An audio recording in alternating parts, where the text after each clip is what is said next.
When it comes to dental health, there's a lot of misinformation out there, from things we've heard as kids to advice being passed around social media, and some of it really sounds legit. But the problem is it isn't. The problem is following these myths can lead to bad habits, unnecessary pain, and even long-term damage to your teeth. So today we'll be uncovering 5 of the most common myths I hear all the time. We'll break down why these myths exist, what the truth is, and what you can do in the long term to keep your teeth healthy. So let's get into the first one. Now, the first myth is that root canals are extremely painful. This one is a classic because if there's one dental procedure that scares people the most, it's the root canal.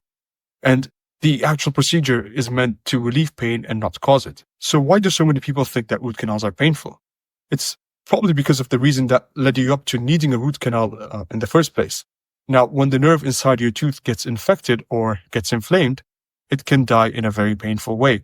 And the root canal treatment or the root canal procedure is meant to remove that dying tissue or that dying nerve. And it's also aimed at getting rid of the infection. So what actually happens during a root canal? So the first thing is your dentist would numb up the area to make sure you feel comfortable and that you don't feel any discomfort throughout. And then a small opening is made within the tooth so that your dentist can get rid of the dying nerve or the dead nerve pretty much. And then that tooth is later up cleaned and sealed to prevent any future infections in the future. Essentially, that's what it is. Modern technology and anesthesia have made that procedure far less intimidating than what it used to be. And most people describe it as no different to getting a large filling. Now, what about after the procedure? It's usually normal to feel a bit of pain or discomfort after a root canal, and that can take a few days for it to settle down. This isn't your actual tooth that's hurting. It's usually your body's natural response to healing. Think of it like a bruise. The area might feel tender for a while, but over-the-counter medications like ibuprofen can take care of it. But on the rare occasion, if the pain persists and gets worse, then you should contact your dentist. So why should you get a root canal? Now, root canals are designed to save the tooth. And if that's left untreated, the infection can sometimes spread to other parts of the body. It can lead to severe pain, swelling. It can lead to an abscess, which is basically a pocket of pus around the tooth. Or sometimes you can even end up losing the tooth and you might need more expensive treatments like implants or bridges. Now, root canals are designed to save your natural tooth and stop the infection from spreading. The second thing I hear is that rinsing your mouth with water after brushing is necessary. And this is wrong. So what most people do is that they brush, they rinse, and then they spit, which feels normal and natural. But here's why it's wrong. Now, when you rinse your mouth with water after you brush, you're basically washing away all the concentrated fluoride from the toothpaste. So you're getting no benefit of the fluoride or of the toothpaste. And the thing is, fluoride is one of the most important ingredients out there to help protect your teeth from cavities and to help strengthen your enamel. So think of it as applying a protective coat of polish on your car. If you wipe it straight away, there's no point. So here's what you should do instead. So after you brush, spit out the excess toothpaste, but don't rinse it out because you want that fluoride to sit on your teeth for at least 30 minutes. And also, if you use a mouthwash, make sure you use the mouthwash at a different time of day. So don't use a mouthwash, for example, after you brush your teeth. So, for example, if you have lunch, you can use mouthwash. And then at night, for example, then you can brush your teeth or in the morning. Because you want to have the benefit of the fluoride from the toothpaste and also the benefit of the fluoride from the mouthwash itself. Now, skipping the rinsing might feel a bit strange in the beginning and might feel like a small thing, but it can make a big difference over time. Myth number 3 is that tooth decay is only caused by sugar.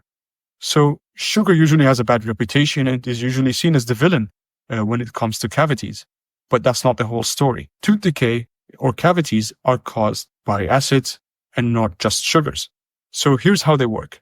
So the bacteria in your mouth, they feed on carbohydrates, which not just include sugars, but can include starchy foods, for example, things like rice, crackers, pasta. And what happens is that as the bacteria digests these foods, they produce acids.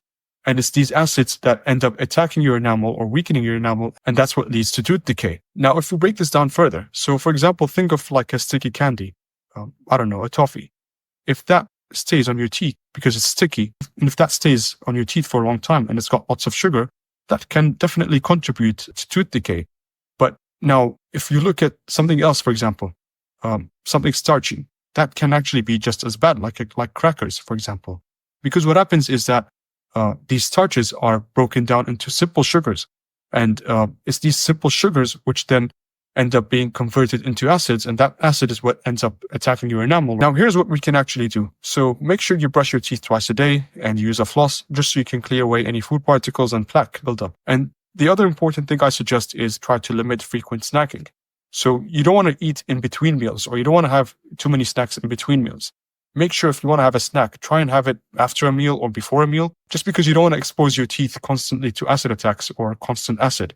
Because the more acid attacks you have, the more likely your enamel is going to get damaged. Myth number 4 is that white teeth are healthy teeth. So white teeth have often been seen as the gold standard when it comes to a healthy smile. Now, this is wrong because the color of your teeth doesn't determine the health of your teeth.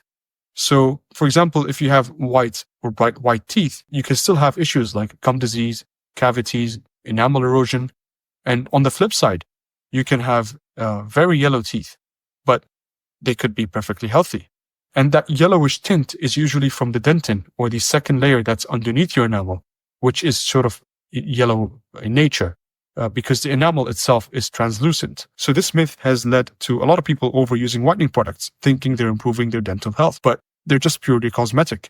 You're not fixing gum disease, cavities, or sensitivity. And if you end up overusing these whitening products, you might even be causing sensitivity in the long run. So the key takeaway here is that the color of your teeth don't reflect the actual health of your teeth. And the only way you can know your teeth are healthy is by having a regular checkup with your dentist. Myth number 5 is not brushing baby teeth. So a lot of parents believe that it's not as important to brush baby teeth, or if they get cavities, because they'll eventually be lost. But neglecting baby teeth can actually lead to serious problems. So just like adult teeth, baby teeth can develop cavities, and if a cavity is left untreated, it can lead to pain and infections. And even if you end up losing the tooth prematurely or earlier than necessary, if you lose a baby tooth, that can lead to alignment issues in the future, especially when the permanent or when the adult tooth starts to come through. So here's what I suggest parents do. So start brushing your child's tooth as soon as the first tooth appears, and try and use a smear amount of toothpaste up until the age of 3, fluoride toothpaste. And between the ages of 3 to 6, use a pea-sized amount of fluoride toothpaste. And make sure you supervise your child's brushing up until at least the age of 7 to make sure they're doing it properly and correctly.